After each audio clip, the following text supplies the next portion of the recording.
Hello everyone, today we reach 1000 videos and I will start this one with and end it as well with thanks to you, and of course we will expand more on later, but I would like to stress that this result is of course not just about me putting all the stuff out, but rather you giving it a substance through the views, the watch length, the comments, the shares, the broader interaction, even the discussions. In fact, have you heard there is this channel? I know this happened. I know many of you contacted me over time, sent me, some both congratulations, sometimes questions, things, that I realized was were aimed at actually creating something around Schwerpunkt rather than just,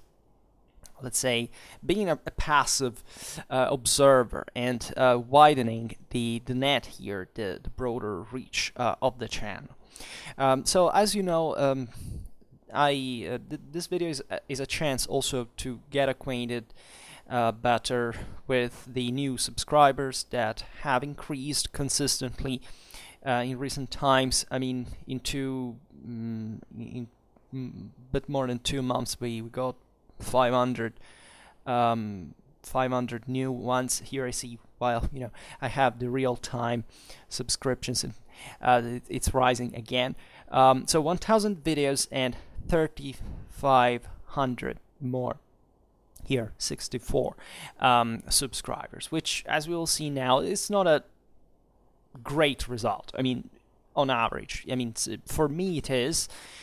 For YouTube, not so much, and there is a reason, of course, for this that we'll try to analyze. But what I care is also in this video to, if not presenting myself, but explaining better what this is all about. Because when I read this number, to me, I see this thing every day, and at a certain point, it's just a number. But then sometimes I visualize the fact that this is all people. Right, this is you, and I feel a bit, uncomfortable, I'll tell you, because part of the reason I started this channel is also that I've been always kind of a loner, right, and not very talkative in real life. You would think so. I usually, people who know me as, fairly sociable person. I am not like just, I can be arrogant at times, it can be, a bit peremptory, but generally speaking, I'm the quiet, even cold, right, kind of squared person that they perceive me like. As you understand, I'm instead kind of sensitive, and I'm introverted officially, so the Navy says, and I do have this interiority, this sense I have something to say out there, and that's the reason why I began to speak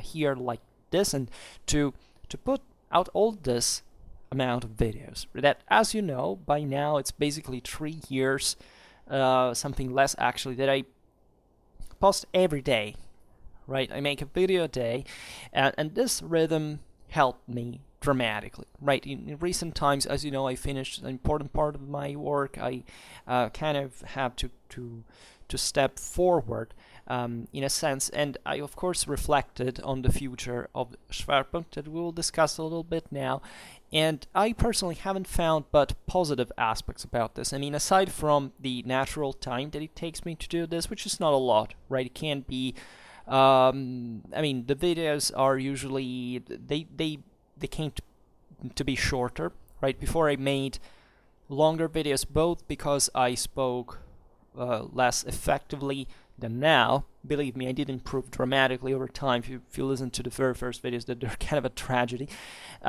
Secondly, because I managed also to be more effective, really, in the, competence-wise. That is to say, I can speak about more things in a shorter amount of time altogether, and connecting them to be proper, pertinent, before I digressed way more than I still do actually. But I presume that you still, at least as far as my followers are concerned, that you if you vote this, it's because you appreciate it even in a word or another. I know it can be annoying because I go off the tangent sometimes, but I think it does help, because at the end of the day, this is kind of a talk. I never conceived these videos as lessons. I don't believe in that kind of approach, really. This is more like a talk, a discussion. Of course, I have the voice here, so you have other ways to interact. I think I never received a video response, nor I would have actually the time to engage in such form of of correspondence, I would say. But I see through the comments, that there are some minds here that really, work fine and that are genuinely interested in what I say in a word or another. We will pass, in a while to the statistics to also understand who you really are, because these 3,500 subscribers are not all the followers I have. Also, because they're not actually, yes, not all the followers I have, in the sense that there's plenty of people that I think surpass the same subscribers that watch from the outer side. Sometimes some of them are not even they do not even have a YouTube account. At the same time, however, the actual amount, this is absolutely normal in both cases, of people that watch videos regularly are just a few, right? I think my videos make like between 100-150 views, let's say in the first days. I mean, when eventually they exhaust their reach, and maybe they're watched by someone else later on, but let's say at the moment by people that follow the channel regularly. And probably some clicks are also multiple, made by the same person, right, at once. So it's not a dramatic amount of following. Also, the broader traffic is modest, right? We are approaching very slowly, maybe to 1 view per video in total a day. I rarely surpass 900 views a day, right? There, at this point, it had remained between 700, 800. Right now, we're we're like that fundamentally. So more or less. But at the same time, there is one datum that I appreciate very much, is that people who actually follow are consistent, right? There is an astonishing amount of view length that is more actually than the actual view what YouTube counts on, because it's literally the time that the videos are on, so that for which people are more likely to to become affectionate to YouTube in itself. And also, of course, there is a higher watch length on average that is naturally way higher than like twice or thrice higher than the YouTube average. But this is obvious also because my videos are longer, right? So obviously, if those who follow are the points I make have at least to do it for a consistent amount of time to understand where I get to. It's difficult to present Schwerpunkt to those who have just arrived here. Sometimes I care actually about who you are, and I appreciate also the fact that there are people who interact with each other, who comment, and that I start knowing, like, individually. Some of them I talked with also privately, because either we made videos together, they sent me gifts, so they were very nice. And in fact, the most consistent, also followers, those who I appreciate, because they we came to be that close because they're truly and genuinely interested. Also, however, I count on the silent majority, as for most things in history, to be discreet, right? To be, thoughtful and, just appreciative without needing, just giving their time and an interest to Schwerpunkt, and for whom I'm equally very thankful. And that surely, that, however, I don't know, right? So the type of person who comments, I don't think is dramatically different from the rest, right? So the idea that I have here is, I would say, I'm not particularly surprised. I mean, many of you come here because you have naturally historical interest, probably some bias for warfare, but not necessarily here, because I discovered that while because I am a military historian, but some of you are generally interested in other topics. Right, I, for example, for the sake of completion, make videos on this channel. Is fundamentally, for those who don't know yet, is about military history, but concentrated fundamentally mostly for the Middle Ages, because I'm a medievalist, and in part to, ancient history, but rather from Hellenistic times onwards. So there is no really discontinuity between the Middle Ages and the ancient world in that regard. We arrive here and there, like we cover something about early modern warfare too. We arrived even about to Napoleonic times, to the closest limit, let's say, and more of the maybe the novelties in terms of contents that I'm preparing. And we cover, let's say, a broad variety of topics.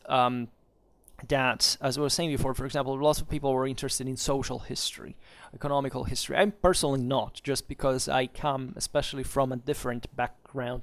I'm a more politically and militarily oriented kind of historian. But, of course, for the sake of complexion, I cover those topics as well. And sometimes I receive a overly enthusiastic, let's say, appreciation. Here we gain another subscriber. Thanks again. Also, the way this statistics goes always fascinated me a bit. One of the reasons why I got on YouTube in the first place, because I was that curious about how the analytics would show the data and how you could play with that. And I became more realist, as even these numbers tell you, evenly just by the ratio of videos and subscribers. And therefore we cover, yes, aside from, I can say this channel is it's supposed to be about warfare, because we also make the, for those who don't know, here we have a playlist with more than 200 videos, so 1/5 of the output here, that are dedicated to the reading and comment of von Clausewitz on war, the vom Kriege. That, as you understand, it's the avatar Schwerpunkt. For those who don't know, it's one of the most important concepts in Clausewitzian theory, so we still haven't come to cover it yet, but it's crucial, really, and it's kind of ironic that still we didn't address it, 1,000 videos in the channel that is titled like that.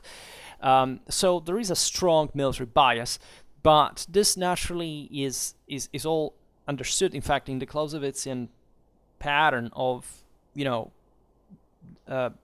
the military instrument just as a tool of politics, right? So politics dominates everything, and naturally it goes together in parallel with society that we also need, but in Clausewitzian Trinity we have fundamentally these three agents that are all together, and that's fundamentally how I view the world, etc. And there is all a philosophy behind this that naturally is an anti-deterministic, anti-dogmatic in many ways. Here we're very open. For example, this channel, I don't mind what your background is, right? Sometimes I declare myself a conservative, which is true, I believe, but for reasons that are not properly ideological. For many things, for many of you, I would probably be a liberal. For others, let's say that this channel is anti any kind of, let's say, fascism, Nazism, communism, also against anti-ethno-nationalism. Like, lots of topics, as you understand here, are dedicated to, certain types of peoples, countries, nations, warfare, and specialties and so on. So it naturally happens that many people come, and I think conservatives generally are more into actual history than liberals. So obviously I collect many people coming from this range of, there are many, I've seen there's a socialist commentator among our groups. Totally welcome. There is no, we had a Marxist, but he left because I triggered him at some point because I talked badly about Marxism.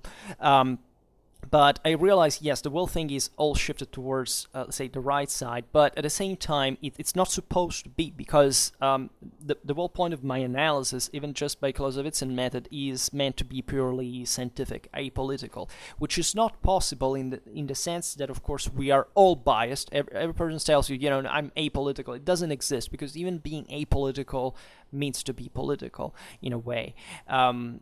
Just like, acting and not acting always does make the difference, and we are much about this idea of personal responsibility. But this is properly not a political channel. That is, it doesn't parade, doesn't propagandate, doesn't support any specific kind of ideology, if not anything that fights any, imposition, lesion of human rights, of freedom of thought, and of conscience. So here, not only everybody's welcome. Here we talk a lot, for example, also about religion, right? If you go with medieval Christianity playlist, pretty hefty. We have also, the one on Islam too. So I do know that you come from very different backgrounds. Here I see it from the demographics here in the analytics we'll talk about in a while. And I do see a pattern here and there, however, that of course puts me mostly on a certain side of of the aisle, that at least in the broader perception from the within, it looks something completely different. Like as I think I prove, I don't have much of any specific fixation aside from, let's say, military history, like as a passion slash obsession. But I would say that exactly because I choose that topic, military historians normally come from the most rationalist and anti-dogmatic backgrounds that we can have, right? Unlike, unfortunately, many people in the humanities that are very ideologized, and that I definitely am not. I'm an actual. I'm sorry to repeat it too much. I think that I'm venting that, but for the 1000 videos channel, I just finished my PhD. At this point, I mean, I'm waiting for being correct, so I'm not a PhD. All right, fingers crossed in a sense. But that's where I arrived, right? And so I consider myself mostly, I would say, competent in my own field. I don't try to be arrogant or kind of pervasive or invasive in other fields, right? I try essentially to speak my mind about things that I can support with evidence, with sources, with literature in general, and that I speak my mind on, right? And when I say, this is my opinion, I tell you that it is the case, and I also try to explain you why it is the case. Naturally, it can be polemical at times, because I don't want to convince anybody, really. But if I want to speak my mind, at least I have to provide good reasons for doing so. I have, in a sense, to fight for my own beliefs and ideas. And this is something that I thought would bring me problems, because before starting Schwerpunkt, I had mostly kind of negative, bias towards YouTube, and especially, YouTube's community. I thought I would be attacked, aggressed, harassed, and things like that. It's 4 things I say, because everything you say from a historical point of view, you always find somebody has to complain about that. But statistically, it didn't quite happen, right? If I make a video on, I don't know, there are, here I don't want to sound bad, but we all know that there are. This is a YouTube thing. If you go into YouTube comments, that there are certain nationalities that get triggered about any possible thing you say, right? You want to say that their ancestors basically were everywhere in the world, everything was. Okay, if I make a video on that, I get spammed of old, national flags and political slogans, etc. If they're not offensive, this happens in a very limited sphere, because most of the topics I discuss instead, are out of the reach of people who isn't like that, mostly just by level of complexity. But if comments are not deliberately like offensive, they're targeting some ideas. I don't. They're vulgar, etc. I don't.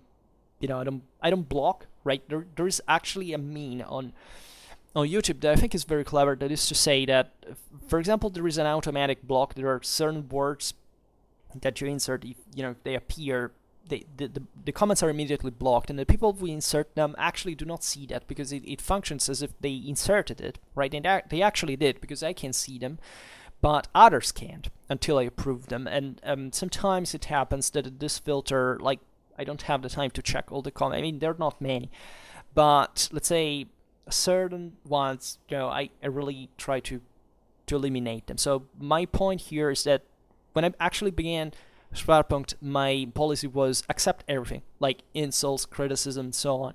Then, because that actually makes the channel grow, right? At the same time, though, and especially at this beginning, I realized that, even, a negative comment in the form of, of something that you see. One thing is having a text in front of you that you can read and eventually seeing comments about that, and you can check in the same way fundamentally. Another thing is having somebody who speaks sometimes for an hour, 2 hours, even 3 hours. I made videos that reach, I think, up to 4, which is excessive indeed. But it's completely different, because you have at that point no idea, no patience. In the same way you can read a small comment that it can be nasty or aggressive or something, to listen to a 4 hours point, right? And if you make a point for all that, fine, which is usually not the case. I mean, my videos are usually shorter, but let's say that if they're around an hour on average, let's say that, of course, I have something to say that can't be dismissed by a comment that can just, however, create kind of a negative atmosphere. So sometimes I block them. I don't allow them, let's say, them too. And this seemingly has actually improved dramatically, because these people, first of all, are not fed by further drama, and they stop commenting. Most people see just a neutral, if not positive, reality.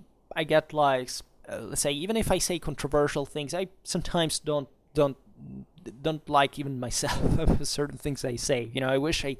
I always wished I could say things better, right, all the time, because it's really, I care very much about every single shade, every single word, every single tone.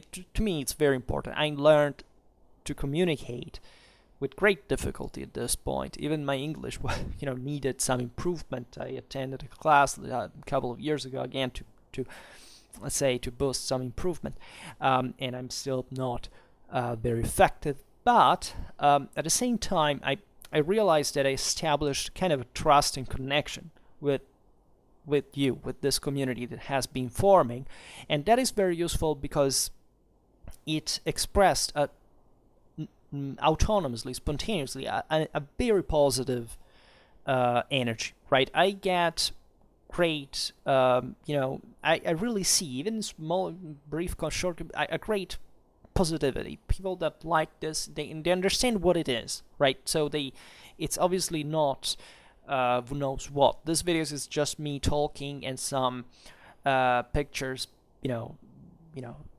passing in, and that's pretty much it. So it's more like of a podcast, of course. This is the Schwerpunkt never meant to be kind of a visually entertaining thing. Just maybe, if we make a battle video, we have a map, with the battle ongoing in different phases, so that I can explain as if, that was on a panel, and that's how I would explain this. I did explain actually even at university sometimes, the various successions, but it's mostly kind of an intellective focus, right? This is no properly an entertainment channel. This is to be listened to very carefully, because usually what I say is very constructed, right? I can't say articulated, because it's it's something that needs a lot of background most of the times to be properly understood, because objectively the topics I choose are somewhat narrow, right? We made also broad topics videos, but generally speaking, also all the videos are ideally chained, right? The Schwerpunkt's objective is to create, we can say, an encyclopedia of especially medieval warfare, stuff like that, but let's say still a net of videos that are more or less connected all to each other. So I also can't repeat myself all the time for things I already said, but I often actually repeat myself in order to say, okay, if anything, I made a video about that already, so if you want to check that out, you can get more background for this stuff. And I see that the community does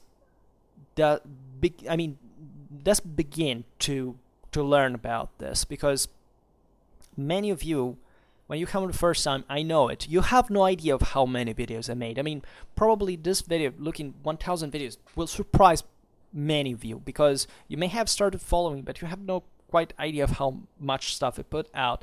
And it's obvious just statistically that many things overlap, right? And still, I think that the broad, considering still even this number, the videos I've done are still very sparse. That is, they're not very compact together, right? Because the level of depth is such for which still this individually these topics are all sparse still, albeit they're naturally connected in a way, but still they don't automatically readdress you just to my own content. And naturally, as a small fish on YouTube, I am swallowed by the biggest ones, meaning that I don't know, if I make a video about, the Roman army, I've made a lot about that. Obviously, if you click on mine for whichever reason, you will be readdressed among the advised, the suggested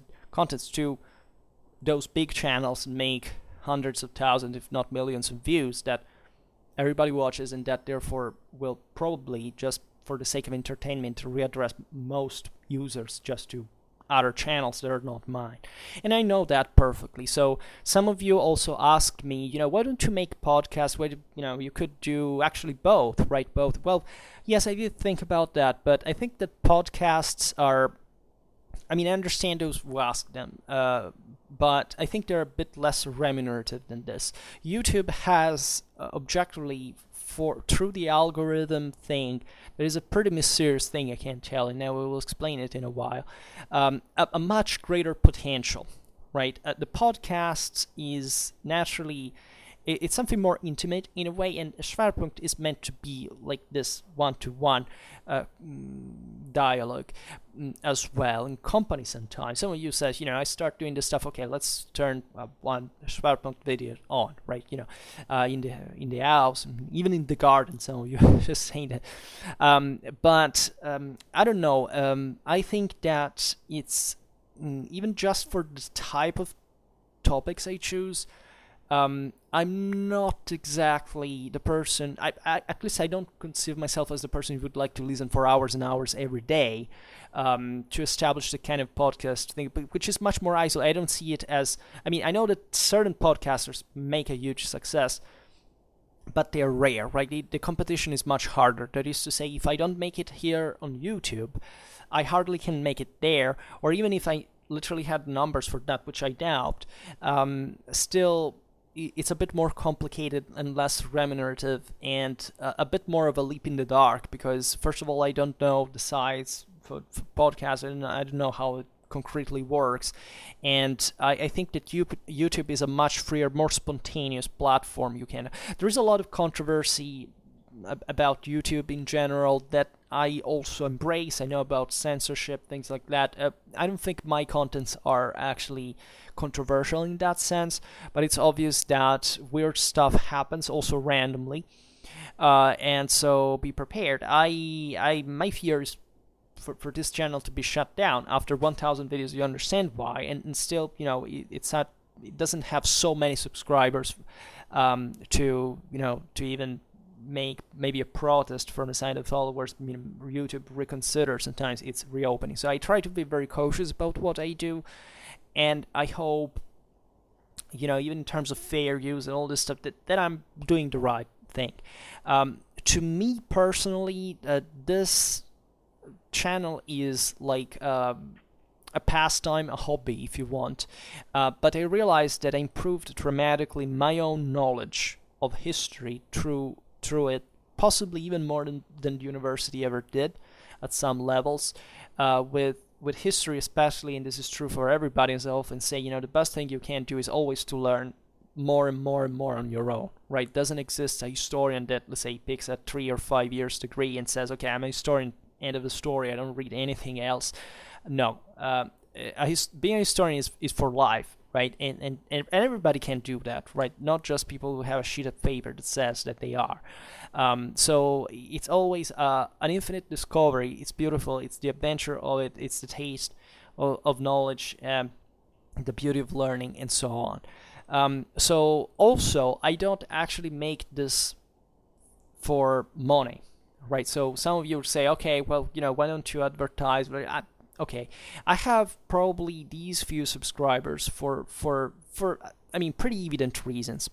So the first one is evidently that this content is not shockingly visually entertaining. It's just me speaking for a very long time and probably sounding just very boring. Most of the topics I cover are a bit niche. They, either you like history very, very much, and or maybe you're curious, but let's say you must have a consistent interest to follow me for a long time, and not getting bored and liking the things they say at the point of saying, okay, I want to learn more, right? I know that there are some of you who are like that, and sometimes I'm very impressed by it, but I see just on average it's not the case. A third reason that is more serious actually does really have to do with YouTube's algorithm. Now, YouTube algorithm should be at least exactly how most people think this whole thing is, right? It should be based most, as far as I understand, watch length, on number of views, and so on. The problem is that it's not entirely clear how it works. There are just some suggestions. I know there are some tricks of sort to address. Of course, for example, I make extensive use of tags. I don't actually exploit many of those strategies, but let's say I believe for example, pick the titles, right? They're very specific by themselves. It's rare for people to actually search for them, even though most of the views actually, and this is very positive in my opinion, come from people that actually make a search on YouTube. Like, they literally type the word and start scrolling among the results, and that's how most of you actually came here. The stats told me. So that is important, because I realized as way or another that at least the interest is very aimed, right? And that probably explains all the enthusiasm from the regular followers. But at a certain time I noticed that the titles, even just I insert, are normally, even when the topic is fairly broad, right, they're buried under let's say after many other results that are very, even sometimes unrelated, right? Literally things that have nothing to do with the actual topic, but that are right around that, and that's because many videos are actually advertised. I mean, they're sponsored. They're put on the floor because they pay for it, right? I have never spent a cent for this, right? Nor I actually got a cent from this, because by policy I never inserted advertisements and so on, and I don't plan to do it. So this is totally free in both ways. It's just our times dedicated to Schwerpunkt that makes the magic, right? So to me, these 3,500 subscribers mean the world, because I managed to build this number with literally nothing but the content, and more of that later, in the sense that what's my purpose here? My purpose, well, to be very straightforward, is just I like doing it, right? I like to talk about history. I like to read this stuff every day, learning new stuff and talking about that with you. I think it's dramatically helpful for me, both for my historical learning in general, my speaking capabilities, and I think it helps people. Sometimes I received messages that deeply struck me, right? Of people that maybe wrote me just once and said things. I remember always there was a guy that said, I subscribe, I went I signed into university because of your videos. And this guy was also kind of a immigrant. He was in a he was a European, emigrated in another European country that went to study university. I don't know, maybe he wasn't, in a dramatic Florida situation. He went to study history because he said, I watched your videos and you inspired me, and I want to learn about that. Now, a comment like that to me is like, believe me, I'm also an emotional person in a way. When I read that, it was possibly the deepest thing I've ever been told in years, and I took it as, if that was the only thing I achieved in here, right, that would be worth it entirely. And when I see that you support this channel, this stuff is shared, right? YouTube tells me even how much these videos are shared in private messages on Facebook, on Twitter, or wherever, and I realize this stuff circulates. That there are people that are generally interested in this, and post to others saying, "Oh, look at that, look at this." Maybe, I don't know, they hate the channel. I don't know, but it's still very important to me that these things makes people talk and think, right? And that's, to me, at the end of the day, the goal, right? It's not affirming my opinion on others, or, of course, I hope that what I say naturally makes sense, and that therefore somebody will, start, at least it will interiorize that, and maybe, I don't know, develop on it, right, to where I stop. But I think that it's fantastic, just the way how easy it is to share. In fact, the most consistent thing, I will say it better, you can do if you really want to help Schwerpunkt at this point. It's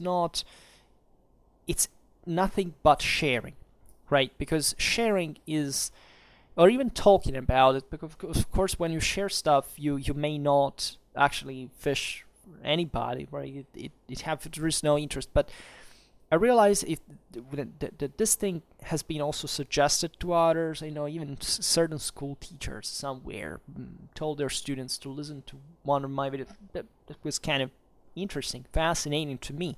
It doesn't happen frequently, but I don't know. That I say that enacted all the time. I remember I made a couple of years ago, when I still made pretty bad videos, qualitatively speaking, a video on the Mamluk army. Well, the Russian television asked me to make an interview for a documentary on the Mamluks, and they wanted my face, so I denied. But just for the fact that somebody, like a journalist, would contact me and say, to just tell us something about the Mamluks, they even sent me the prearranged questions, all this stuff, and said, it's kind of weird, right? Naturally, the world is changing, because it seems that, I don't want to say that I inspired so many other stuff, but it's obvious that there are much more successful channels, YouTube-wise, that are very much into similar things I do, like, yes, this kind of military history, armies, organization, battles, things like that. They're a bit more kind of sensationalistic. They tend, of course, to pick the topics that are more popular, more controversial, so for the sake of clickbaiting, I refrained from that. I knew since the beginning I could do it, but I wanted to acquire a bit more of skill and muscles that objectively all these videos provided me with from an intellectual point of view, so that I can cover certain topics more easily. And things, as we were saying before, became way easier. And I began, like, once you make 1,000 videos, to address also important topics that are very, popular. Well, I don't know, recently I made probably one of the most, the Manipi religion versus Macedonian fads, right? Those topics that I think half of the kids of my age kind of went through obsessively just because they played Rome Total War or something like that. And that sounds very, yet another video on that. Well, I have the presumption of thinking that, what I explained, those 2 hours and a half, is something a bit more complete, and especially, not so mechanic, but a bit more insightful, but more challenging from an intellectual point of view than what most stuff is out there. Because at the end of the day, Schwerpunkt is about the idea that history is not true, right? That is, history is real, but how things actually went, it's the sap of history, like of the research, the inquiry properly meant, and therefore you can't just entrust yourself to one, a 10 minutes video that tells you, things went like this and that point, end of the story, and thinking that you actually acquired a historical, understanding of the problem in its entirety, right? And this goes for most things in our lives, right? This is Schwerpunkt's philosophy. History serves to always be prepared to cope with new questions that will always arise. Then, things historically are not settled, and those people who think that things are historically settled are those who know history the least. And this is just, a macroscopic evidence, and it is a problem. It is a problem politically, socially, and even military, right? If we talk about a war, also because we hope naturally not to ever be in one, but history tells us that, and just even everyday reality, all our countries are military involved in some way every single day. So that is our responsibility as citizens to understand, but to understand from an actual standpoint, not reading, the news that are just nothing, but acquiring a certain kind of, expertise that derives from just at least being acquainted to the complexity of the problem, so that you won't become a strategical analyst, listening to Schwerpunkt, but still you will be a bit more guarded, a bit more protected from certain ideas that are very popular and that actually cause a great deal of damage, and that are proper mostly both of the right and the left, and that are, frankly, what we could dispense of if it just had a minimal education more. On Schwerpunkt, we start arrogantly from a very important assumption, is that, it doesn't matter where you come from, whichever country in the world you come from has an insufficient level of education. Like, most people, even in most educated countries in the world, are radically uneducated, and this is true, right? For a number of reasons that now we can't cover, but naturally each and every of us is ignorant, is incompetent, but naturally in our own fields we can't acquaint, however, people with the broader complexity of reality. And history has this omnicomprehensive ambition that is, of course, historians do not know all history. We don't, and that's why you shouldn't be listening to historians who think they can cover everything, because you can immediately know that person is not telling you what experts actually know. Like, that person can be expert about one thing or two, but the rest is just more or less informed opinion, but not an actual, it doesn't come from the spring of expertise. But history has this, idea that it's the history of everything. That is literally the history of entire societies, that therefore include all the problems that are also more specialistically, relevant, and that the historian, starting from no scientific base of sort, has to find, still with a scientific method, the starting point. That is a dramatic exercise that basically no other discipline fundamentally gives you, because all other disciplines more or less start from a fixed point, a fixed base, right? Even if, even in the humanities, you usually start from somebody's other ideas or ways of, means of categorization or stuff like that. History is much wilder. And also the fact that we talk about medieval history, I think, is very important for a time like 2021, because of reasons that have to do also with the idea of the fluidity of political structures and so on. That it's something that always existed, but that for certain prejudices that we mostly matured around the mid-19th century, most people still believe in, and that oversimplify brutally a reality that, even just under everybody's eyes, is dramatically more complex and complicated to understand than is actually believed. So the advice is never be too sure about people who are too sure, right? Because either they provide you with the actual constructed evidence of that, but a few data just thrown out like that, like most information, even on YouTube, is built like, is not actually an intelligent thing, and as such is dangerous, because it literally simplifies where it should widen the horizons, and that's a bit our main problem. So this is a bit my motivation, right? And coming to the future of the channel, so let's talk a bit about the contents.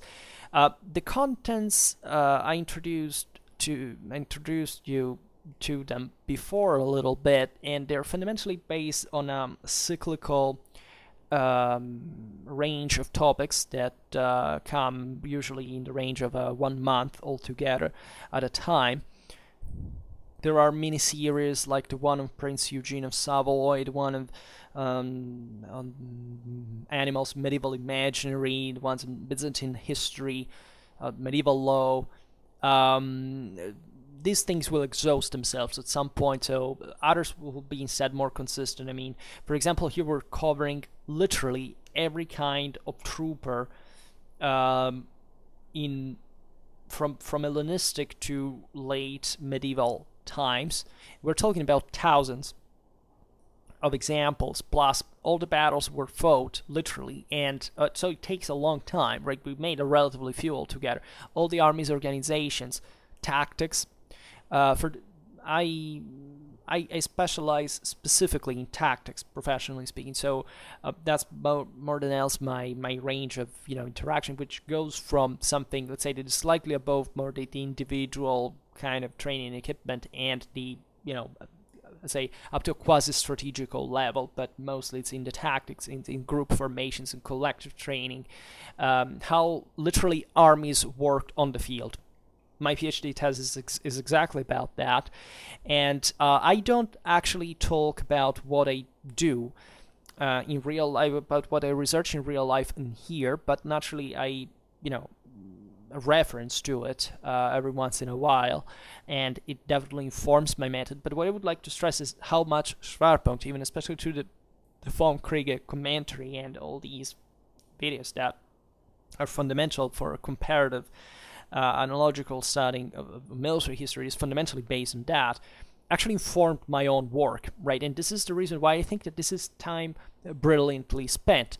All these videos might have been, substituted by, I don't know, me writing articles for, calls for papers. I didn't do. But at the same time, I think what I got from this is way more mind-broadening and actually competence providing than the rest, because surprise, surprise, also military history is okay. Don't get me started in this, because I'll probably make some videos, further videos on this, but let's be honest, people talk about military history on the internet, broadly meant, from YouTube to bloggers, even though when you see that they're, I don't know, veterans or stuff, most of the times they haven't the slightest idea what the hell they're talking about. And this is very easy to understand for anybody who's actually, acquainted to strategical studies, where they're mostly absent in civilian life. I am a civilian. I did try my adventure in the military at some point, but I have substantially formed myself on my own, through actually, however, the expertise of especially one particular military historian at distance, let's say. But I acknowledge the fact that, as is probably very evident today, that military historians most of the times actually understand war better than military. Man, it's very easy, right? Because unless you're a staff officer, and even in there, actually, you would be surprised by how few concrete military historical and education there is, right? Always remember, you won't have an idea of what war is, even if you fight in one, right? And this is pretty well known. Like, do you think that an average soldier, an average private actually going out to war actually understands that war? Of course not. Like, just living in your own time doesn't give you basically anything about competence about telling those historical times. War, unfortunately, is being told to us mostly from the emotionalistic, individualistic standpoint. It actually is the declaration of losing basically all what is most important about war, that is the collective aspect and the unity of command, the responsibility of it, the strategical culture broadly meant. And if you have an actual commanding experience at important size unit sizes, and you don't comfort that with actual military history, military theory, especially the Clausewitzian one, you don't actually understand, you don't actually acquire a military capacity proper. So military historians do not, of course, know how to make war better than the professional military, but they understand military history better than the military, for sure. But the actual expertise for actual, as we were saying before now, for becoming a commander is military experience on the field as a commander, plus military history attached. And military history attached is something that, like, it's a bit like a good trainer, right? There are, most trainers in sports are also former athletes, right? So that's a bit the same way in war, right? Those who actually command it usually, are in charge to teach others about that experience. And even in there, once again, you would be surprised by how much lack of military education there is. And this is perceived. It's a broader problem in political culture and education, right? You don't have to kid about this. But there are some rare cases in which there are trainers who are coaches who are properly that never played the sport, but still fundamentally know how to make it play good by the athletes. And that's an exception. This happens also with military historians sometimes. I personally don't think to have dramatic capacities on that kind. I went through some, I've used some kind of actual military war game, but not the board one. I mean, serious things, mostly based on the actual moment of the decision, that is not just moving a pawn or building things as presuming that that's a real life situation. And I think I have a mediocre capacity, but I also learned it's something that you acquire over time. It is the more you exercise, and I wish I did more that exercise that unfortunately don't do. But I also realized, because of all the years now that I've been studying certain things, that I objectively have an idea. I don't know how an early 14th century army actually worked in the field, that I don't find, for example, among other historians, nor I think I find among the military. And for the simple reason that I spent years exactly studying only campaigns and battles from the actual sources, from the original languages, for with the omnicomprehensive complexity of that thing. And it's like sorting out, I mean, somebody has to do it, right? If nobody has ever done it, you cannot know it. I happen to know that, so I can make mistakes and whatever, but still I can tell you that there is a substantial pattern there that until you don't study those things, you can't even talk about.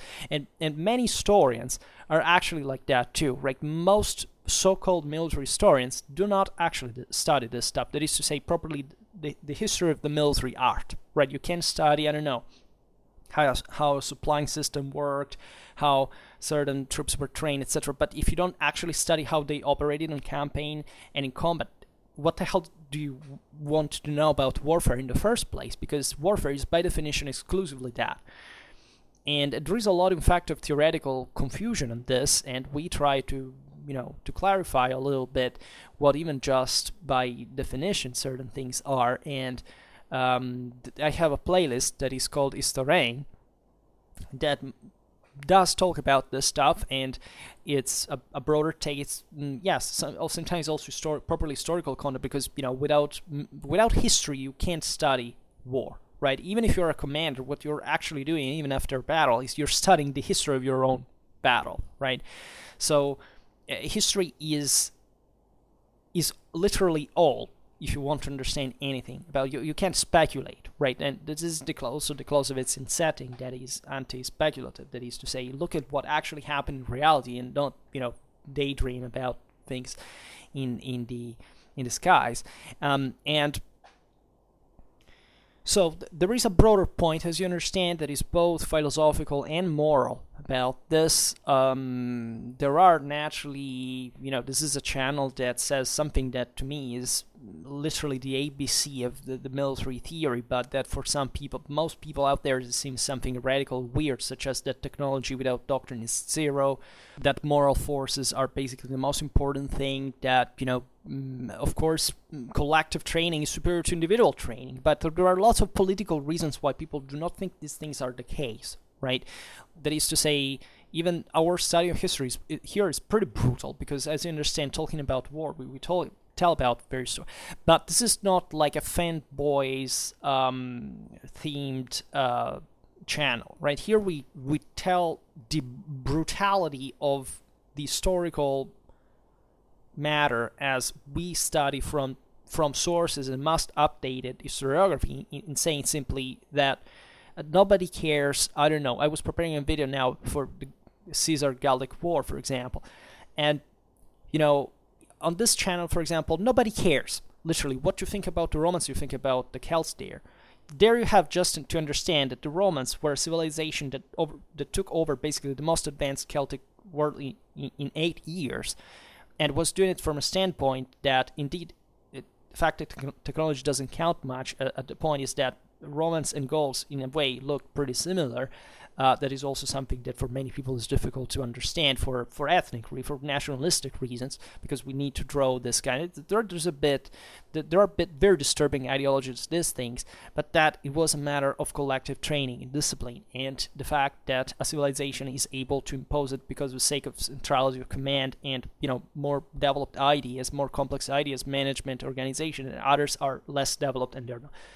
This form is like, no, most people consider it like, just the Reds and the Blues, and they were kind of all alike, and just the Romans were the Nazis of the ancient world that destroyed the pure, free, and good Celts. Doesn't matter, about the sheer brutality of their own world, the continual, in systematic enslavement, extermination, political instability, disunity, lack of collective qualities and so on. That doesn't count, right? And here many kids today are extremely disoriented from literally a moral point of view, that they have literally no idea of this because nobody tells them, right?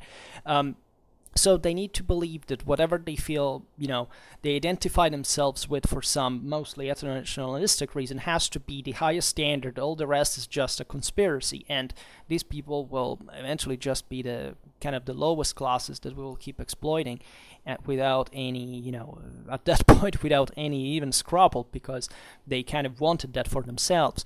And instead, I believe in the on the opportunity of every human being to actually improve himself by himself, right? Through ideas, through intelligence, right? I'm very discriminatory only towards one group in the world, that is stupid people. To me, it's totally fair to discriminate against stupid people in lawfully, but also in the most terrible way, in that sense, because that will put them in a condition of pressure from which human mind normally wakes up. Right, and of course you have also to explain them why it's the case, but you can't flatter someone's stupidity for the sake of tolerance no, we need intelligent human beings. The non-intelligent ones we don't need. They will always be marginated, outcast in some way, and that there is a specific reason why it is the case, so that's how harsh we can go on such topics, and how probably it's good that this channel has grown gradually from the people who are actually interested. We don't have many who left. I think just a 10% left. That is, we would have at this point just 350 subscribers more. It's not a big deal, right? And most people remain because evidently, at least from a dialectical point of view, I'm able to deliver this content in a way that at least intrigues them. That is to say, maybe I disagree initially, but if he's right, I want to know more and why this is the case. I can tell you that I acquired these things gradually myself, that I'm aware of how the mechanism worked because we are all stupid in a sense. But, regarding to this topic also, of course, I was way more stupid when I began because we're not born taught, right? So we acquired this. So I'm not somebody falling from the sky, but literally, if you are against these ideas, you should understand at least why I came to them from a background that was quite likely, the same, or at least, something that was much closer to those other ideas instead. And in hopefully getting the point, right? What is fascinating through the analytics here is that, so I realized I was explaining the third point of why I get a few views, and the reason being that, of course, these videos are, let's say, overcome by others in a way, in the broader, how they're sorted out by YouTube. Because YouTube at a certain point does something very weird, picks one video, a random one, and makes it explode in terms of views. This usually happens, as far as I've seen, in moments in which there is a lower traffic, a bit on YouTube itself. That is usually when there are, I don't know, people go on vacations, or there is a job, they come to work after holidays and so on. And what happens is that most people in that sense also post less, probably, and therefore YouTube goes picking, it's as if the sea tide shrank, the level fell, and YouTube went to pick the least watched videos, right, on average, and automatically sent it in circle, right, in view. And it happened to me, in fact, of these 1,000 videos that, I'm not entirely proud of. I mean, some of them, as I was saying before, even just qualitatively speaking, are pretty bad. Like for 2 years, I recorded with a much a low volume. I got a lot of complaints now. I fixed the thing. But literally, there are videos that suck. Some others that are good. Others I'm particularly proud of instead. And I realized there is basically no connection. Despite, I think I'm pretty objective about my own. That's something you can count on. That is, I never actually believe in my life. I never like to trick myself to convince me of something that wasn't true, and also being very, very stern but fair with myself as well. And I can't evaluate such things. Well, believe me, there were videos that nobody had watched that I saw that had, after 3 years, had still like 20 views, right? Because that's how sometimes uninteresting.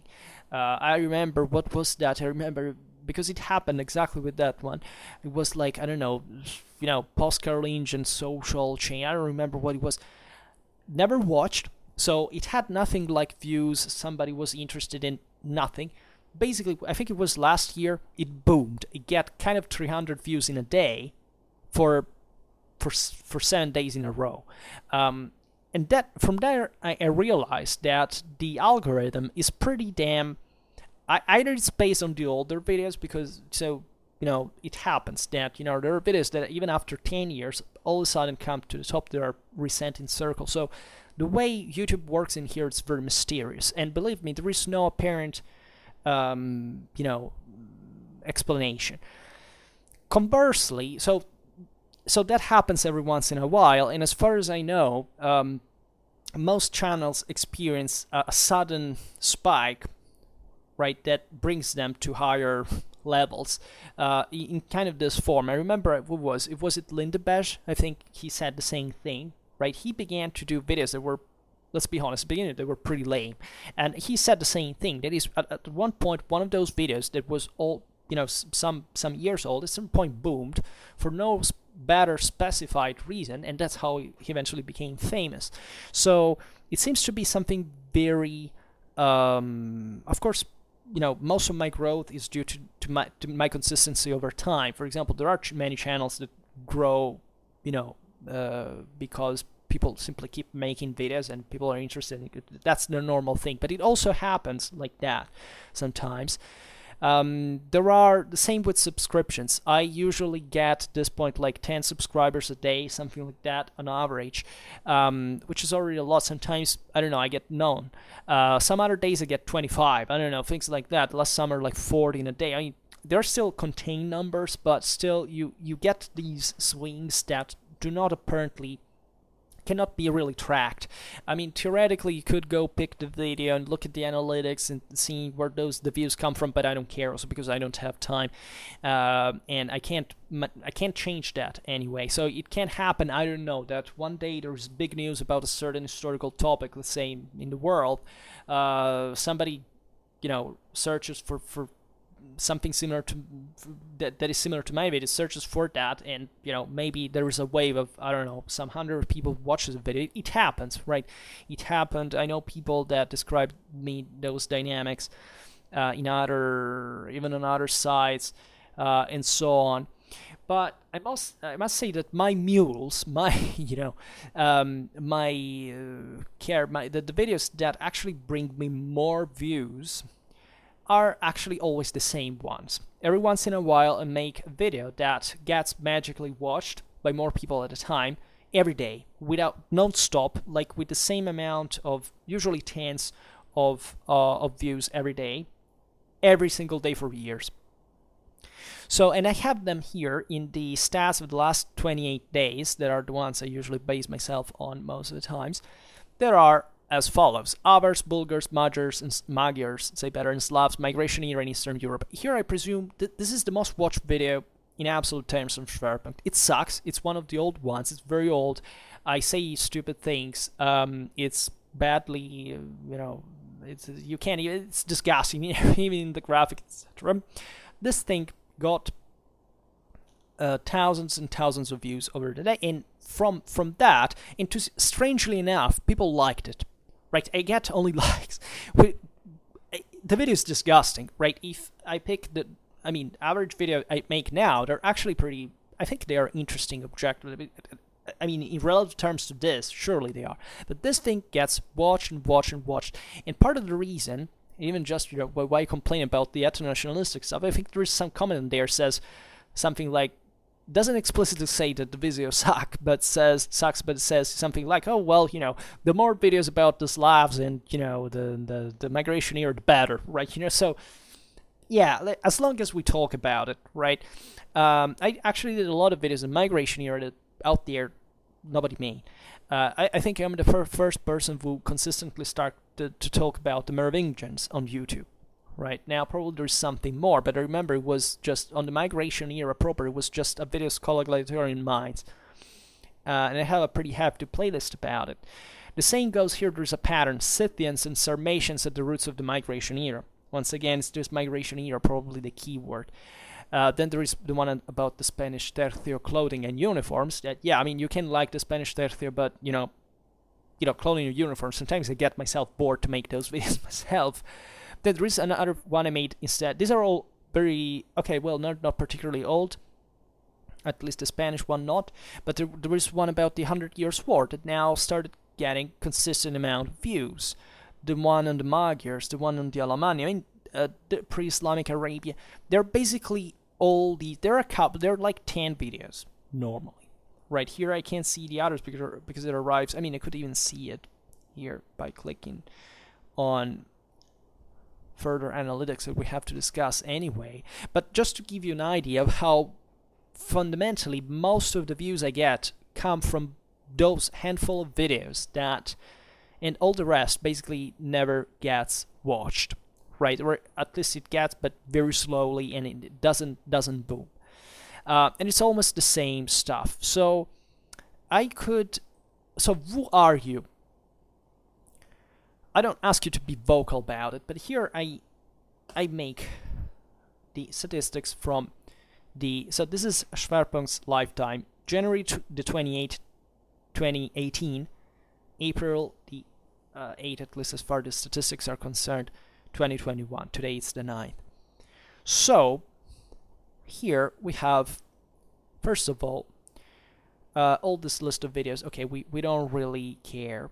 But we see still that, for example, there's a video on the Battle of Manzikert that in a few days and some days boomed, right? That's also 2 years, 2 hours and a half videos on Battle of Manzikert. I'm kind of proud about my battle videos because we actually analyze the sources and we make the battle for what it is concretely, not just the stories that you hear summed up by just somebody reading a script out there in a prearranged, Okay, so here we have the statistics on the so-called traffic source. And here we get an overwhelming, going by views, basically half of them come from YouTube search. That is, people actually typing in fine.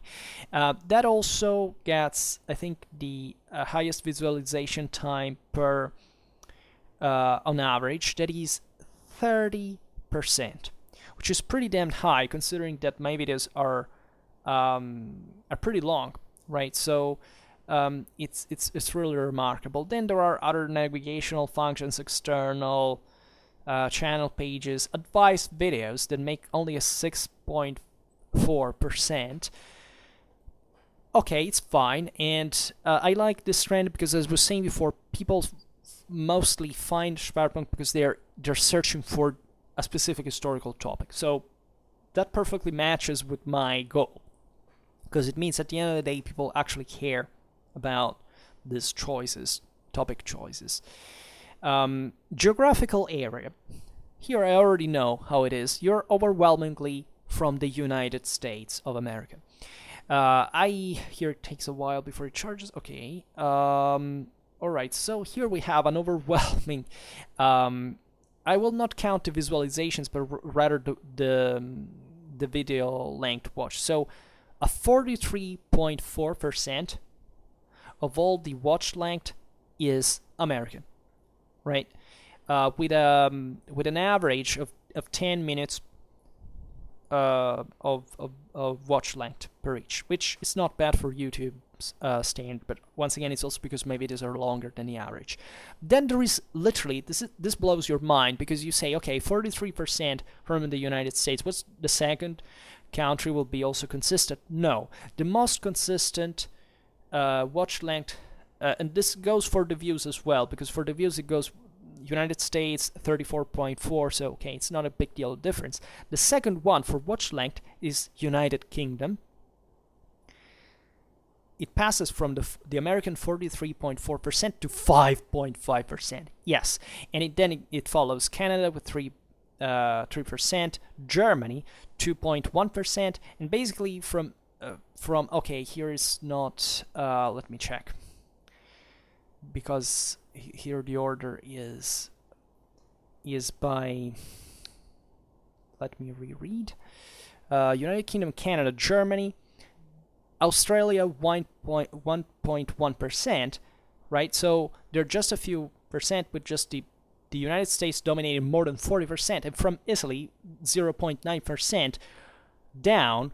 All the other countries, Poland, the Netherlands, India, Sweden, Belgium, Bulgaria, Czech Republic, France, Spain, Philippines, Brazil, Romania, Serbia, Austria, Turkey, Pakistan, Russia, Greece, Hungary, Norway, Ireland, the Ukraine, Indonesia, South Korea, Finland, Switzerland, Morocco, Mexico, Croatia, New Zealand, etc., is under.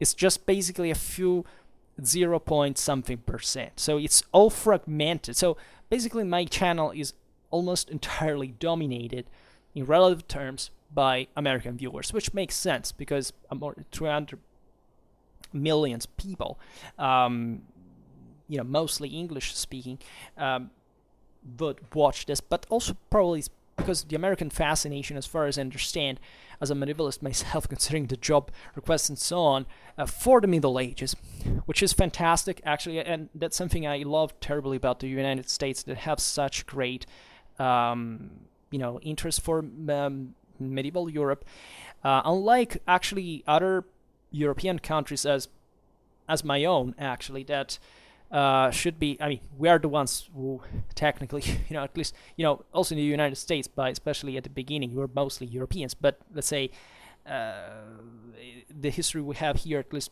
structurally speaking, in terms of monuments, etc., should be our thing. Instead, no, there is not such a great interest. Some of even literally the most important countries of the Middle Ages, and it's kind of weird. But it's very interesting that there is such an imbalance that I haven't tried to explain in other ways fundamentally. Speaking about the age of spectators, here I have, okay, the under 18 years old, we don't have data. Also because it's theoretically legal. Okay, so from 18 to 24 years old, we have a 14.2%. And you would imagine, there would be more among that age. Actually, there aren't. The bulk of this is made by people that are basically my own age, between 25 and 34 years old, will make almost a 50%. Then we have people from 35 to 44 years old make a 24.4%, from 35 to 54 years old at 8.9%, from 55 to 64 years old at 3.1%, and more than 64 years old at 0.9%, which altogether are very fascinating numbers. So obviously I relate mostly to my peers, but still there is a consistent amount of older people that are interested in what I say, and this flatters me, but I think also it's kind of normal given the topics I choose. As far as the sex, here we have a YouTube is renowningly male dominated, so there is nothing to be surprised of, but I'm pleased to see a 6% of female audience,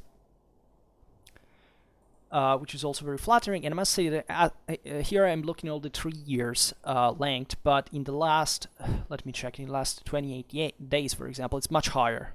No, it's not. No, it's not. But up to a few time ago, actually, it was. So this tells you also how few the spectators are in general, because for these fluctuations to be so statistically high. I remember that female audience up to some month ago was like 12%. Anyhow, the rest, there's some other data here, but I don't think it's really important to cover. Just I am really flattered by the broader interest that I receive, and I see here surely a pattern. Speaking of the increase in roughly an increase in subscribers and views, it's not been exponential, it's been very gradual, and I know in December I stopped for 10 days for some reasons, because I was busy and it was programmed, and I saw that there is a bit of a sinking naturally of the views, but at the same time the channel kept growing in terms of subscriptions. That is December, so especially in the northern hemisphere, we stay more home, but so it's normal to receive more views around those days and more subscriptions and so on. But I also had consistent ones in April. I remember last year, also in August last year. They're a bit random and maybe related to YouTube's algorithm and stuff like that. But as far as subscriptions are specifically, I think the first year, which basically means just 6 months of continuative work and a bit more in the first 6, I had 200 subscribers. Last year, so after another year, I had 1,000. This year I had 3,000, right? So it's been a per 5 and a per 3. So naturally, the more it grows, so I don't think unless the YouTube algorithm goes crazy, I don't think it will have an exponential growth. I think it will go like this. I plan, if I continue to do this all the same way this year, maybe next year, after another year, we'll have I don't know, 6,000. It's possible. So there is a massive increase in a way, but at a certain time there is also a slowing down of the acceleration, which is normal in relative terms. The problem is I have no idea of how this mechanism is being influenced by, just the algorithm or by the users. So that's why before I was saying that sharing is important, or just talking about this channel with other people, because first of all, I don't make money with this yet, nor I plan to do it, because I honestly don't need it. It's like a hobby, right? I am fine. I eat the same, even if Schwerpunkt stops. I don't have problems of that kind. And actually, the reason why I can't do this is also because I already have other, I have stability on my own. But indeed, since I received gifts already in a completely spontaneous way, I was planning seriously to start a Patreon account, which basically has nothing to do with YouTube in itself. But it's basically, as you know, a site where people just give free offers. The site is structured because I already have an account there that, however, it's not monetized, so it doesn't work. But I see that, there are people there who kind of upload stuff there and just want people to pay them for unlocking the content stuff. I hate that. My policy here would be just free donations and no kind of advertisement whatsoever. In fact, here, as you know, after 1,000 subscribers, you can easily insert advertisement and stuff. I've never done it because I think, first of all, it's annoying, right? I know as a perfect capitalist, I have absolutely no moral problem in saying, okay, these guys will watch some advertisement before and me getting some money from it.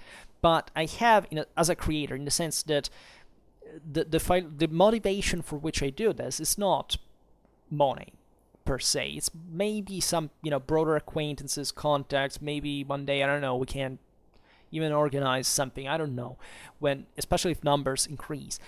But it's the content, right? So I don't want to frustrate you with advertisement. I don't want you to say, okay, I'll look at it, because let's be honest, I watch YouTube here and there too, and every time there is an advertisement, I say, okay, what did these guys sold themselves to? And I don't know why, because even as a capitalist, maybe I have some kind of anti-business prejudices, maybe, but in a purely subjective way, or I kid in a sense. I think it's business too, right? It's the idea that I don't want my subscribers to be frustrated by that, because it's part of the appreciation. Eventually they're gonna show me that it's gonna dissolve in that sense. So why should you see that for a misery at the end of the day? Because these advertisements, how much do you think I can do with this $100 a month? What the hell? I don't care. I prefer you not to see those, okay? But for everybody who in the future may want to contribute to my fort, which I would be pleased by, but it's purely like, it would be psychologically supportive in the sense that since now I finished my PhD and therefore I am in the total ocean of unknown what will happen, that would help rather than hosting kids at home to make private lessons because they fail at history. That would be terribly boring because of the appointments and stuff, because I was one of those kids at some point for maths classes, and it was terribly boring, both for I realized but some people cash like that, right? I don't like that, and I think that this could be funnier. It could, as I was saying before, have much greater potential, and especially to it may feed itself. Like I'm not sure I would like to pay YouTube for anything I do, but because as I was saying before, I don't want to sponsor my videos as well, right? Because I prefer you to literally come on your own and make it grow them in itself. It's kind of a little experiment. It can be a bit masochistic in a sense, because I could have maybe already a larger pool of subscribers, and fueling that, maybe I've lost years in this process already.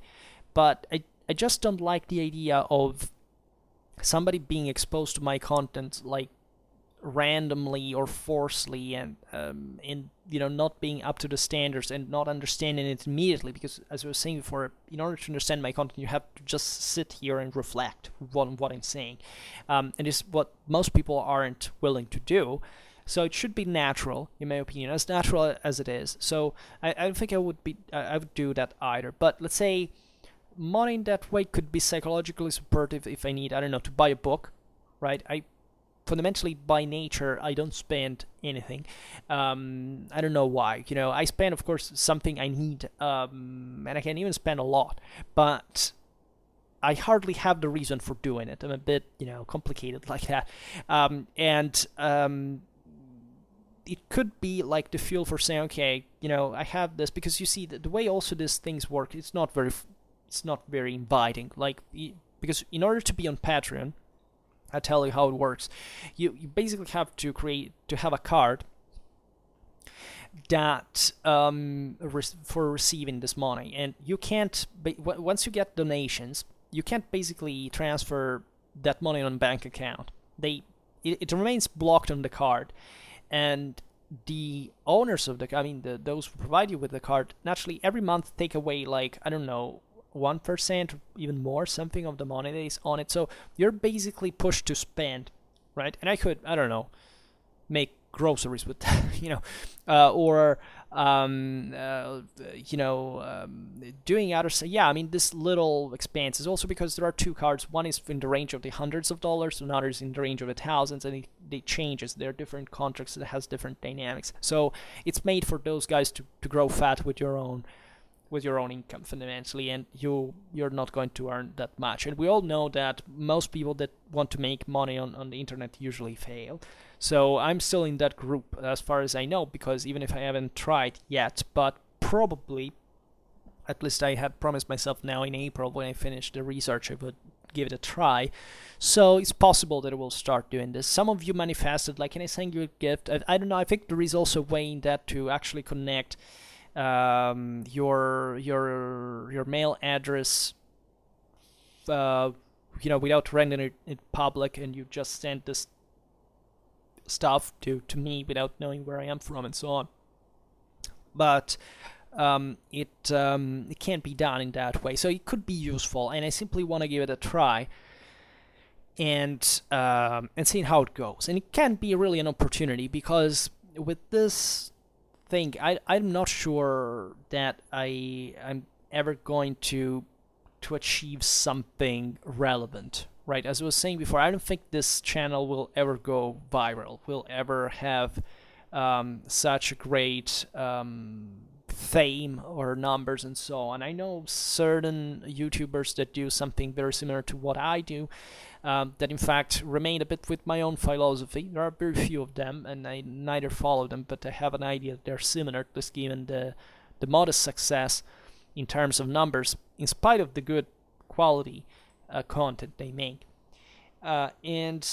So I'll take this as a pastime in a way, because the benefit I get from making these videos every day for my personal, professional life is so great, mostly for history learning, that I simply like doing this stuff. So I'm not going to transform this in a business unless, I don't know, at some point I reach 100,000 subscribers, and I can, maybe insert some advertisement to a small one to just cash a little bit, but so that there won't be a dramatic impact.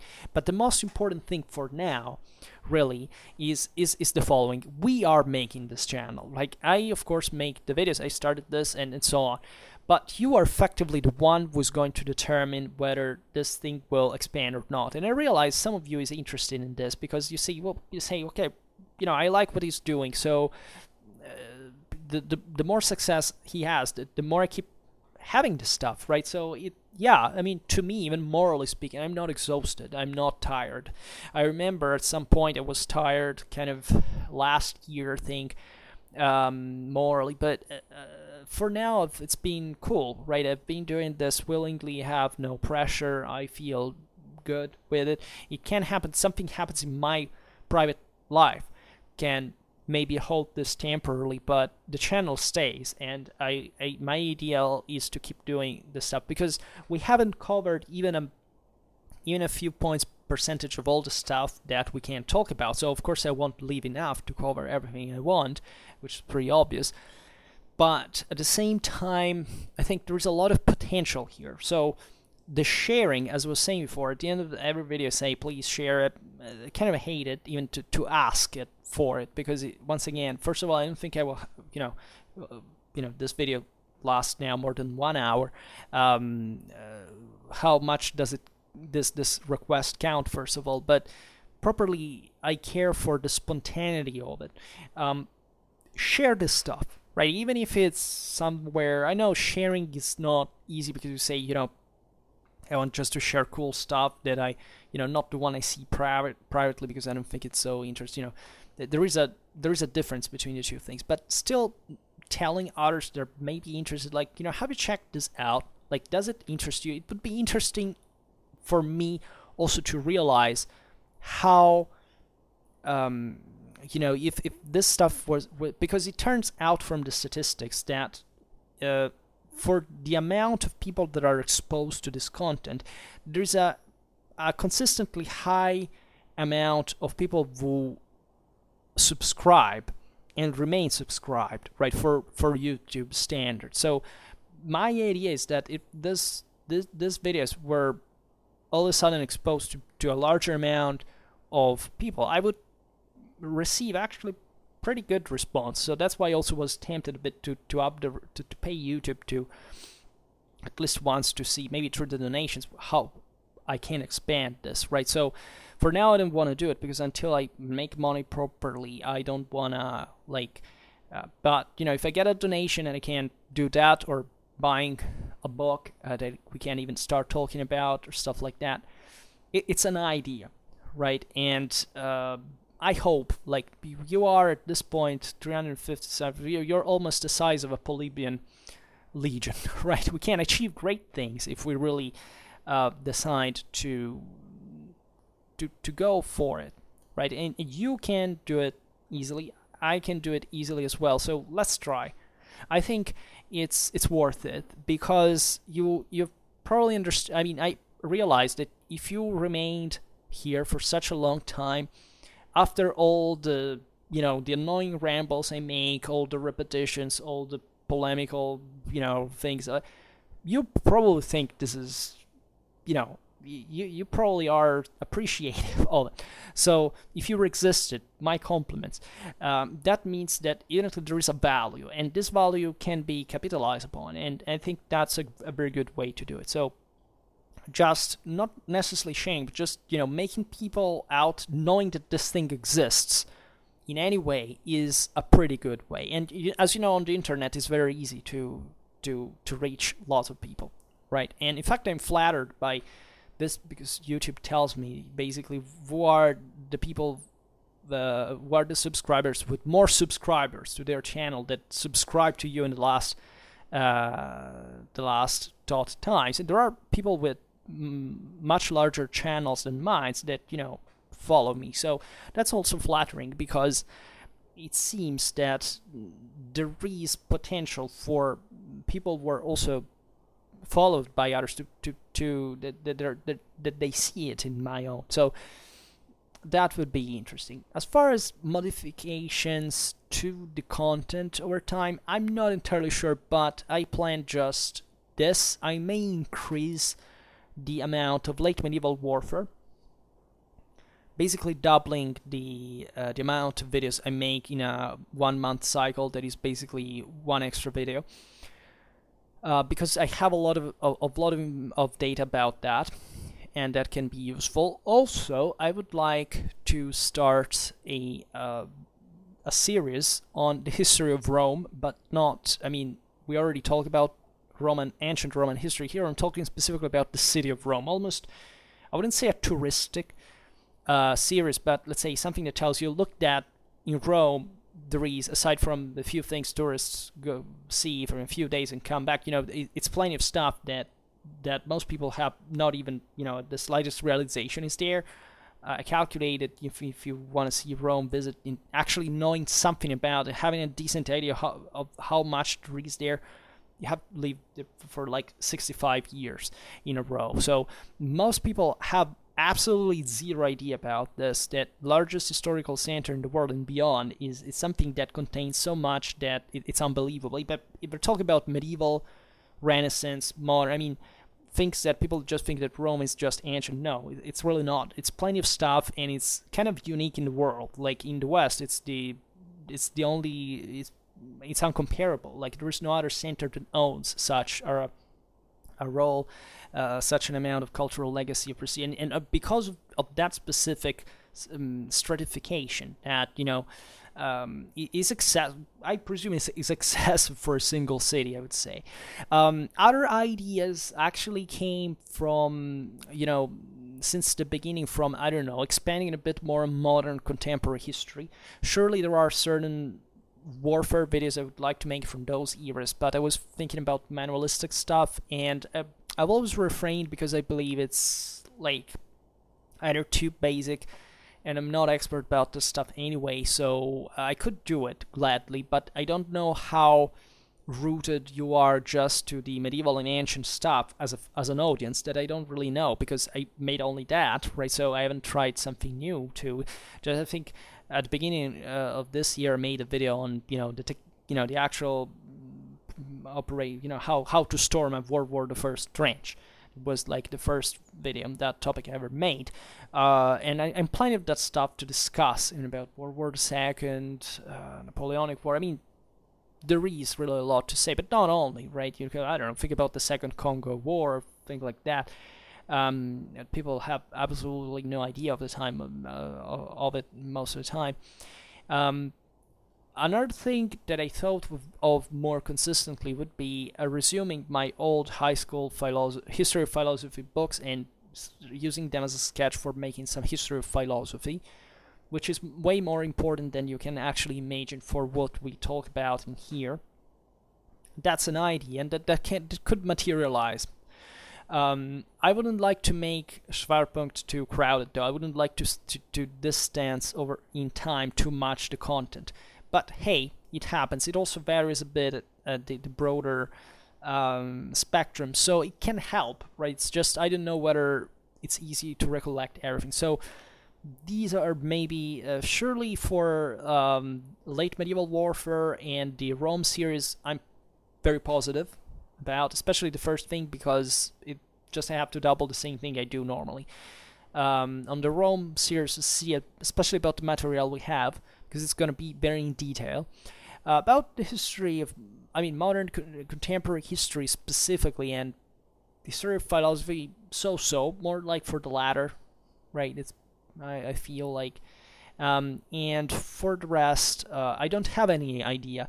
I remember when I began Schwerpunkt, I said, I still have enough time, not many requests to do videos on demand.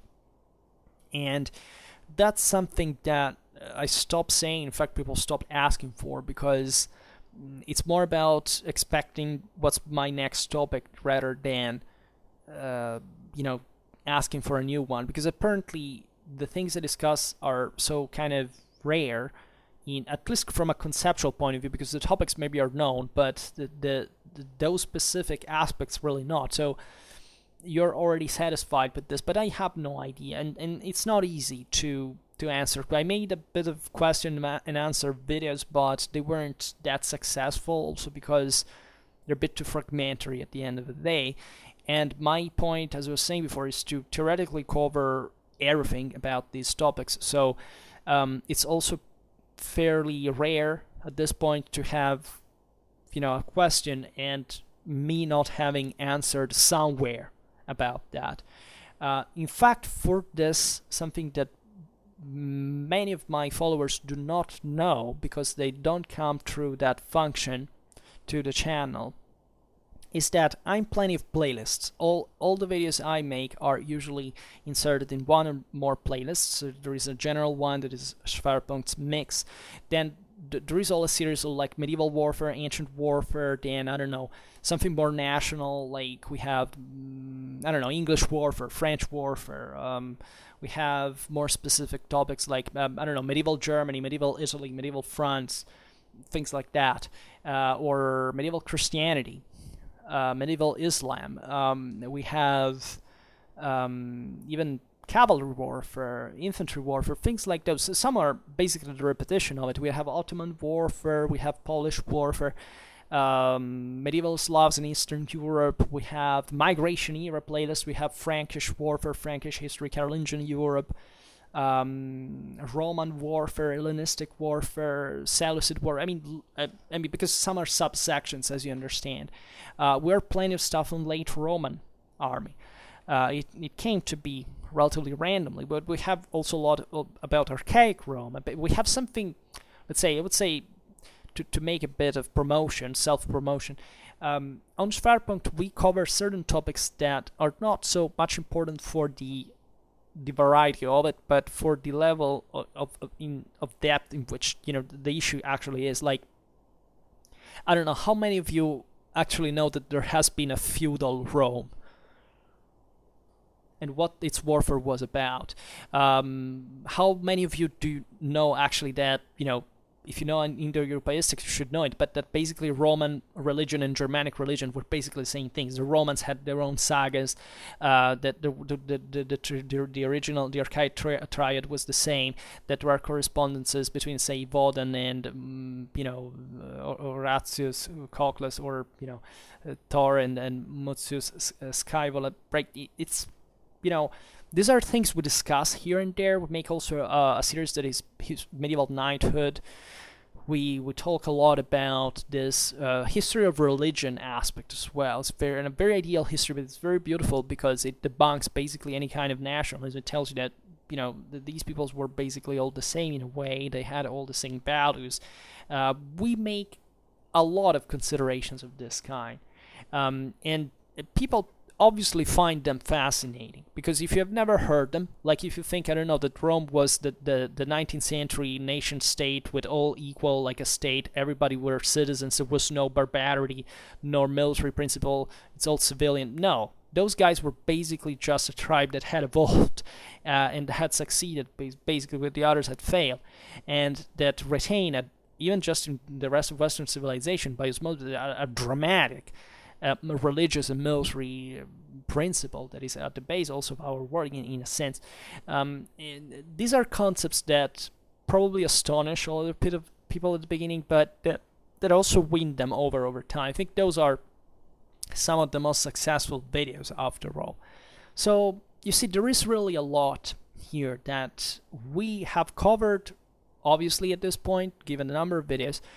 It's still a lot that, and much more, but much more than what we have already done to cover, right? And everything is going to be completed at some point.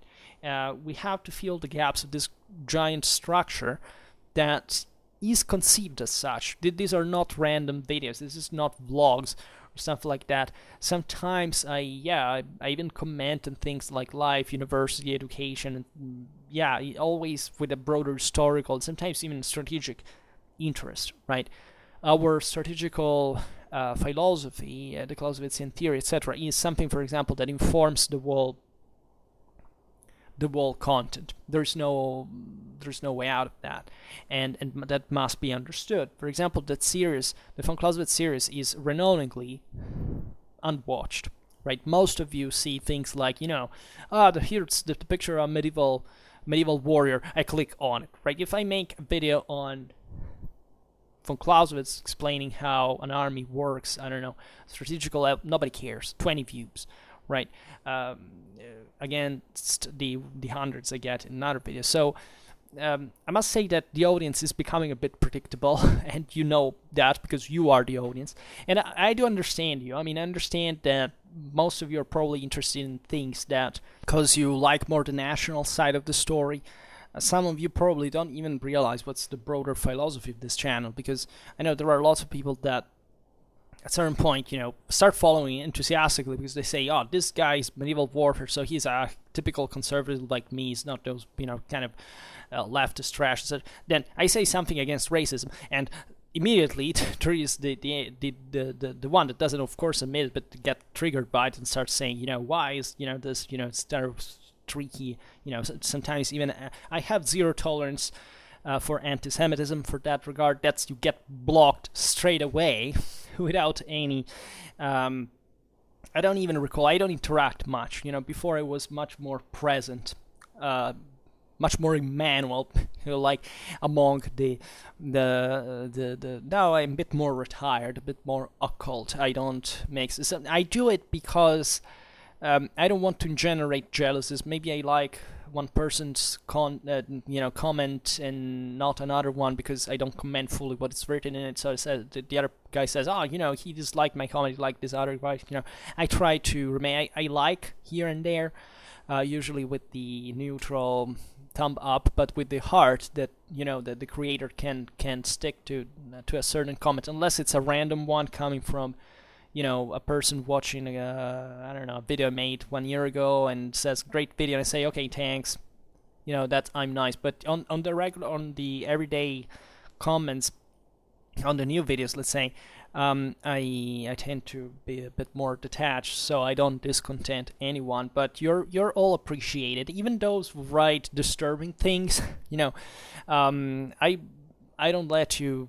I don't let them publish, as I told you before, but I still appreciate the fact that there is a general attention towards my own reaction. I mean, you have learned, and I didn't even have to use hard manners with that I'm in charge here, and that I control the thing. So it's not prudent to, you know, to annoy me in that regard, but you don't do it, so I don't need to do it. I feel very much Alexandrine, or Hellenistic, broadly speaking, entering somebody's city without even raising arms, right? Because they just opened the gates.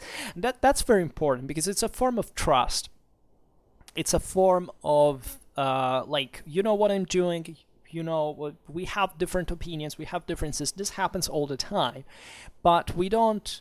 We respect each other mutually, and that is very, very important in relations in general. So I believe we're actually making a very good work together, right? And this thing is definitely happened thanks to you. And so I really, I feel 1000 video, wow, right? Especially at this point of my life, recently, maybe I was too emotionally shattered by other reasons to actually acknowledge that this is my 1000th video. But I do feel the importance. But I also acquired more backbone. That is to say, before I would be more emotion. Now I just think about what's next, right? Because I literally, I started this thing and I feel it's going well. So in spite of the numbers that are contained, I think that there is a quality in here that will help this channel to grow, that there is this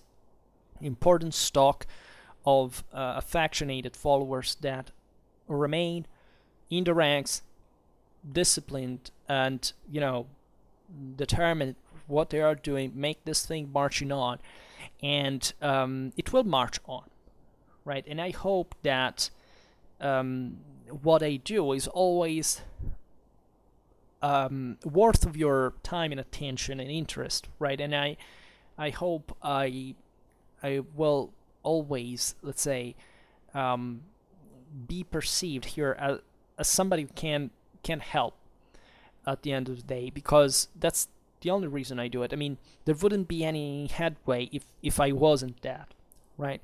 And so it's my interest, but it's my interest also from a personal point of view, because that makes me a better person.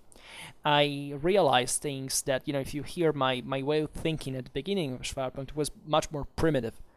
I came to change my mind at some point through this path on things that, I wouldn't, you wouldn't give for granted, right? I didn't radically alter my worldview, but I gave it a structure that left out, certain things that were objectively useless, and that consolidated my vision, my capacity. So this helped me dramatically, and you also were, let's say, influencing me, because it's obvious that every comment I receive tells me something about you, what you think, and I do think about that as well. That is, if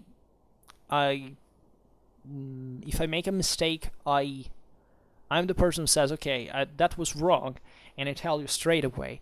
I can't say I make too many mistakes in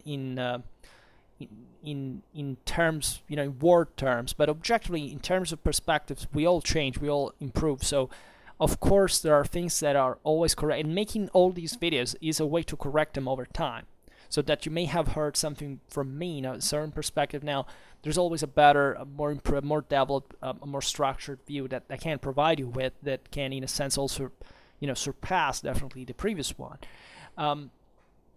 So this is really important, and I have a general sense of positivity from this. I see that the growth of this channel corresponds to the opening to new horizons, new possibilities, new ideas, new achievements in a way.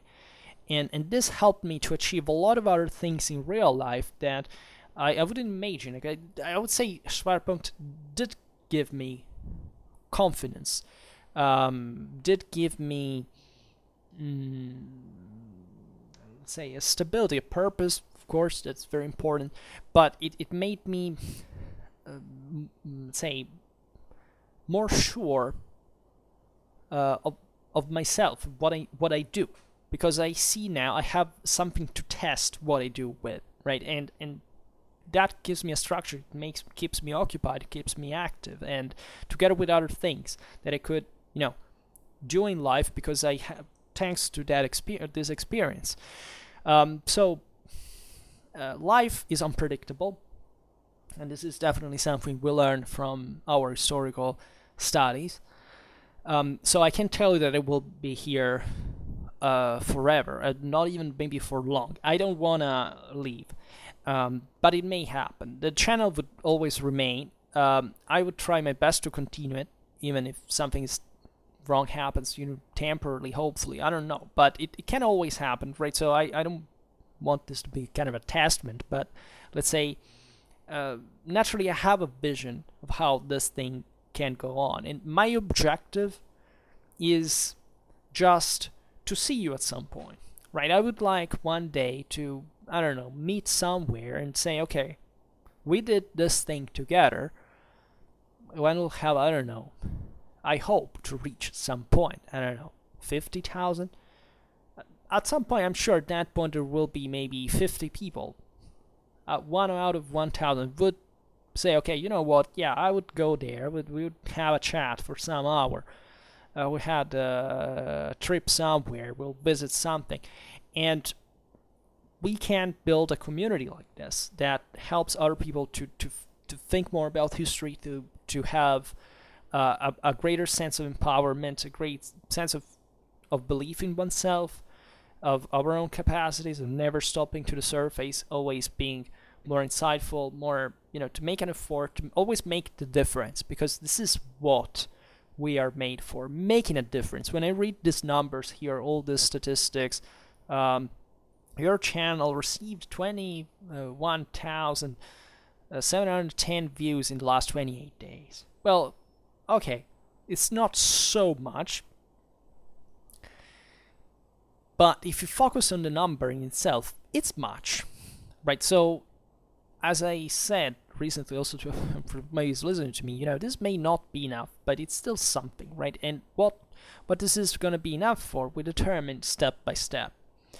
So, I cannot but conclude this video by thanking you overwhelmingly for what you have done here for yourself, not for me. I'm just a medium. I have my own life. I have my own things. So if we are here, we don't do it, let's say, for others, if not by doing it for ourselves and by ourselves, right? And this is what truly means to be responsible in a way, because as long as we're in charge of ourselves and what we do, we can really be better for ourselves and the others.